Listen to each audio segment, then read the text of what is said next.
Hi YouTube, my name is Andy. I have this 1999 f350 and it's a no start. I bought it a few months ago, parked in the barn because it's just a farm truck, and I went to move the plow and I had no results. I went to YouTube and basically found the most common issues, and I checked them and replaced them. First I checked my relay, and let's see here, my relay was bad. So I put a new relay switch in. I also tried a new ICP sensor. Checked my gold plugs. 2 of the 8 were bad, but I replaced all 8 gold plugs and new wiring harnesses. IPR valve.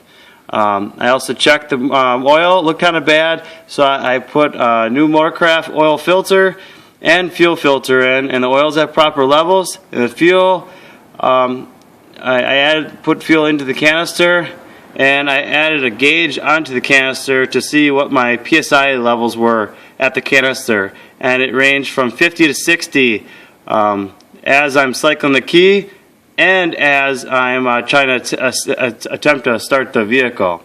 2 new batteries. I was going to do the CPS sensor, but I am getting pressure, and I was told online that if you're getting pressure, you probably don't have a bad CPS sensor. So I cycled the key maybe 3 to 5 times, and still they had no good results. As you'll hear, it'll turn over, it'll fire, it just won't keep running. So I also checked the fuses and the relays and had no results. So I'll let the key cycle. And my tach will probably go up to almost maybe the second line, which I think is 1,000, maybe sometime 500.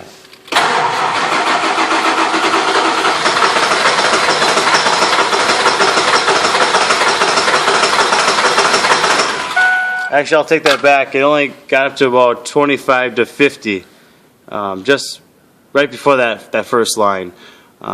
If you could help me out, YouTube, definitely appreciate it.